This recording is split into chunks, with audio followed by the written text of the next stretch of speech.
Do interviews make you feel nervous? Interviews can be quite scary and stressful for most people, and there is a good reason for that. They determine whether you land a certain job position or get promoted. They are potential milestones in the history of your career, and it's important to be prepared for them. So how can you improve the chances of successfully passing an interview? Having conducted over 100 different interviews for various levels and positions, and being interviewed myself, I've learned some valuable insights on what works best. So let's dive in and explore my top tips to help you ace your interview. First of all, you need to take as many interviews as you can, because just like with any other skill, the more you practice, the better you get. This will help you get comfortable with the interview process and the environment. As you participate in more interviews, you become more familiar with types of questions that are being asked, the general flow of the conversations, and the expectations of the interviewer. So schedule as many interviews as you can and treat them like practice. Next, it's important to study the job position and prepare answers in advance. Prepare your responses for questions about your experience, recent job positions, and skills. Also, be prepared for unexpected questions, so things like, what was your biggest success at work? Make the list of most common questions and practice answering them confidently. Then there are soft skills that are often overlooked, but they do play a crucial role. So for example, when talking about your past experiences, don't just talk about the project and yourself.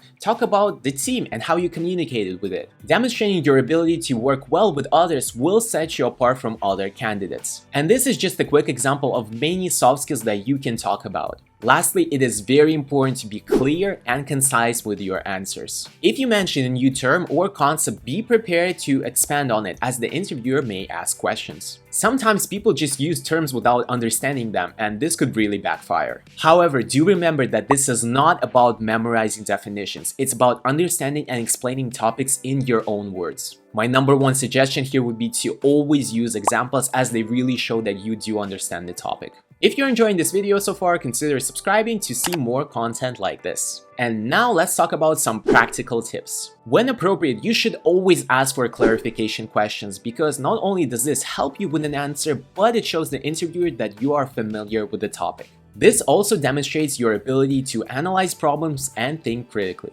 Then, with practical tasks, it is always important to consider the speed and memory usage in your code. Sadly, there is no quick way to prepare for them, but studying things like algorithms and data structures on websites like LeetCode could help you go a long way. Also, during the practical task, don't worry too much about the syntax. I see way too many people stress about it. Instead, focus on the bigger picture and the idea that you're trying to show. Lastly, it's a good idea to practice with ChatGPT, because you can set your own rules, job position, and topics that you want to be tested on. Respond to questions and see how well you did. Remember, you can always use voice-to-text tool to make the process easier. Practicing with ChatGPT can help you become more confident in your responses and prepare you for real interviews. Okay, now that we're done with some practical stuff, I want to share some additional tips. If you want a job at a specific company, don't be afraid to message that company directly and ask if they have an open position for you. This proactive approach can help you to demonstrate your passion and determination. Even if they don't have a job position for you right now, they will most likely keep you in mind for future opportunities. This is because finding new employees is a very time-consuming and expensive process for all companies. At the end of the interview, it is a very good idea to ask your own questions about the project, the team, the potential tasks, and responsibilities. Not only does this provide you with valuable information, but it also leaves a lasting impression on an interviewer. Asking thoughtful questions can really show your genuine interest and determination to work in a particular company.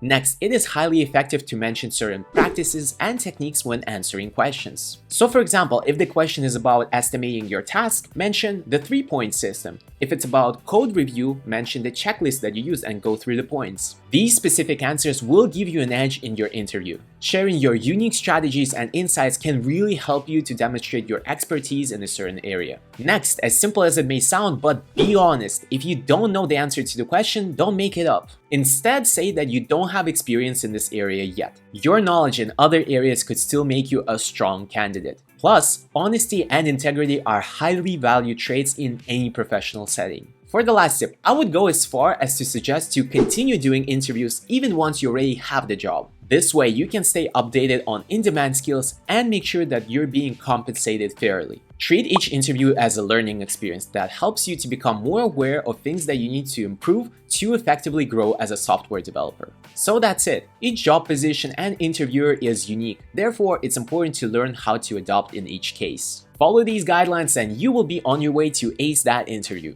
If you found some tips valuable, give this video a like. If you have any questions, leave them in the comments. As always, I answer to everything that you write. Have a good day and see ya!